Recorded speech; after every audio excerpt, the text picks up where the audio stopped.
Baik, perkenalkan saya Adisti Hasna. Di sini saya akan menjawab pertanyaan mengenai film Miracle in Cell nomor 7. Nah, versi Indonesianya.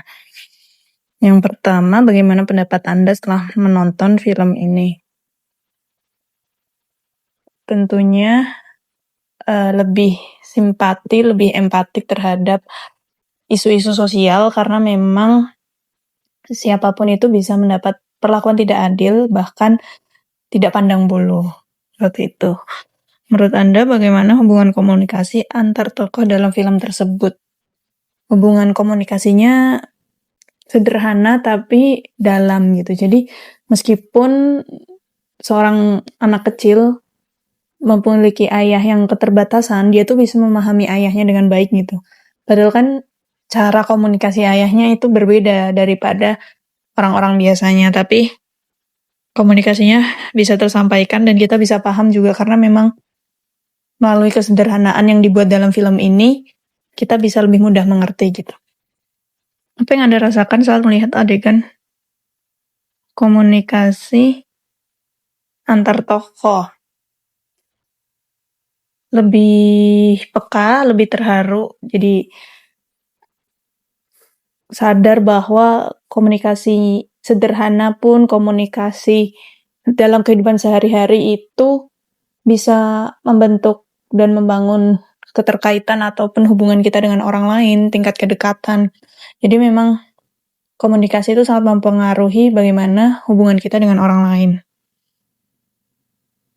Apakah komunikasi dalam film tersebut terasa realistis? Mengapa? Realistis tentunya iya, karena memang dari segi penggambaran, segi sudut pandang memang yang diberikan adalah sesuatu yang bisa terjadi dalam kehidupan sehari-hari gitu. Jadi memang selayaknya dan wajar gitu. Makanya terasa tetap realistis. Apakah film ini mempengaruhi cara pandang Anda terhadap komunikasi interpersonal? Tentunya iya, karena memang tadi lebih meningkatkan kepekaan kita dalam komunikasi. Misal tadinya kita mungkin kadang lupa bahwa komunikasi adalah cara kita untuk saling terhubung dengan orang lain, dan setelah menonton film ini kembali disadarkan lagi bahwa komunikasi itu hal yang penting dan harus kita perhatikan dalam kita menyampaikan pendapat ataupun saat kita berbicara dengan orang lain.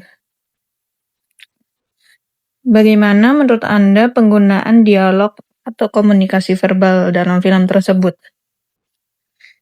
Penggunaan dialognya sederhana, tadi meskipun dengan keterbatasan ayahnya, kemudian bahasa-bahasa anak kecil, gimana kan seorang anak di situ, tapi dia bisa membuat dengan kata-kata itu membuat kita sedih, membuat kita ikut empatik, itu sesuatu yang sederhana tapi memang benar-benar berarti gitu, atau punya makna tersendiri yang bisa membuat kita tersentuh. Apa saja bentuk komunikasi nonverbal yang Anda lihat, baik dari ekspresi, gestur, wajah? Tentu memang ini penting banget dan berpengaruh terhadap filmnya juga. Karena memang selain kata-kata yang bisa membuat kita empatik, kita juga melihat langsung ekspresi dari ayahnya mungkin dia tidak bisa mengekspresikan dirinya karena keterbatasannya, kemudian anaknya yang tetap ceria meskipun kenyataan hidupnya seberat itu. Tapi di sini justru karena ekspresi yang dibuat itu dan gestur-gestur yang ada tuh semakin membuat film ini tuh lebih bermakna dan semakin kita bisa merasakannya atau kita bisa melihat dari sudut pandang mereka sendiri. Bagaimana penggunaan bahasa dan intonasi dalam percakapan antar tokoh? Bahasanya bahasa sehari-hari, penggunaan sehari-hari, jadi kita lebih enjoy, lebih mudah memahami, ya penggunaan bahasanya juga sederhana karena memang penggunaannya bahasa Indonesia biasa ya, maksudnya bukan bahasa daerah ataupun bahasa-bahasa tertentu yang mungkin sulit untuk dipahami bagi beberapa orang gitu. Tapi di sini memang penggunaannya bahasa Indonesia biasa yang sering kita gunakan sehari-hari, sehingga dalam percakapannya kita lebih mudah mengerti dan juga intonasinya disesuaikan. Kalau misal lagi sedih ya bisa sambil nangis, bisa marah ya sambil emosi, gitu, sesuai dengan realita kehidupan. Bagaimana para tokoh mengekspresikan emosi mereka?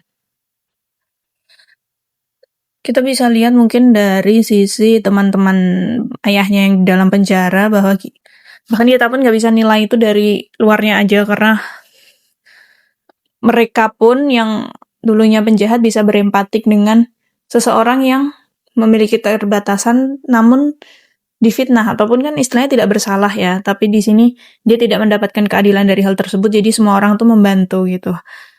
Jadi cara tokoh-tokoh mengekspresikan ini menurut saya dengan bantuan itu. Mereka bertindak langsung, jadi mereka ikut merasakan emosi yang ada dalam ikatan ayah dan anak, kemudian mereka jadi tergerak untuk membantu. Bagaimana cara tokoh menyelesaikan konflik melalui komunikasi? Di sini terlihat dari cara kerjasama mereka ya. Jadi dalam bagaimana mereka itu bekerja sama supaya ayah dan anak ini bisa bertemu tanpa ketahuan dari satpam ataupun hal-hal lainnya. Terus juga bagaimana mereka merencanakan agar ayahnya ini bisa mendapat keadilan ataupun kabur dari lapas, itu tuh benar-benar penyelesaian konflik, salah satu usaha penyelesaian konflik melalui komunikasi yang memang diperlukan. Apa pesan moral yang Anda tangkap dari film tersebut? Pesan moralnya, keadilan itu bisa menimpa, ketidakadilan itu bisa menimpa siapa saja. Dan di sini diperingatkan lagi bahwa kaum yang memiliki jabatan ataupun kaum elit itu bisa dengan mudahnya menjatuhkan kaum di bawahnya. Jadi membuat kita lebih sadar dan juga melek terhadap isu-isu ketidakadilan yang ada di Indonesia dan masih sering terjadi tentunya. Bagaimana Anda memaknai hubungan antar tokoh dalam film? Makna hubungan mereka itu sangat dekat ya, karena memang tadinya kalau memang untuk ayah dan anak di sini sudah terbentuk, karena kan mereka saling bergantung satu sama lain. Dari anaknya kecil itu udah tidak ada ibunya, jadi benar-benar yang mereka cuma hidup berdua, jadi saling menguatkan satu sama lain. Kemudian kalau kita lihat dari sisi teman-teman yang di lapas itu hubungannya bisa sangat dalam, bahkan hanya tadinya mereka nggak kenal, cuma karena rasa empatik yang begitu besar dan juga rasa keadilan yang memang dimiliki manusia itu tidak bisa membohongi bahwa keadilan itu memang harus ditegakkan. Sehingga dari hal tersebut mereka mau membantu, membangun hubungan, mau mendekati, mau memberikan solusi kepada ayah dan anak tersebut. Adegan mana yang paling berkesan bagi Anda dan mengapa? Paling berkesan menurut saya adalah ketika sang anak itu menyusup masuk ke dalam penjara untuk bertemu dengan ayahnya. Karena meskipun hanya untuk sekedar melepas rindu, kemudian bermain bersama di dalam lapas dengan teman-teman yang lain, itu sangat bermakna bagi saya, karena mungkin itu bisa jadi waktu-waktu terakhir, waktu-waktu yang tidak pernah dilupakan oleh anak tersebut. Apakah film ini meningkatkan kesadaran Anda terhadap isu sosial tertentu? Iya, ini seperti pesan moral yang ada tadi, di mana kita harus menegakkan keadilan, dan juga gitu, bahkan seseorang yang memiliki keterbatasan pun tidak terjamin gitu kehidupannya.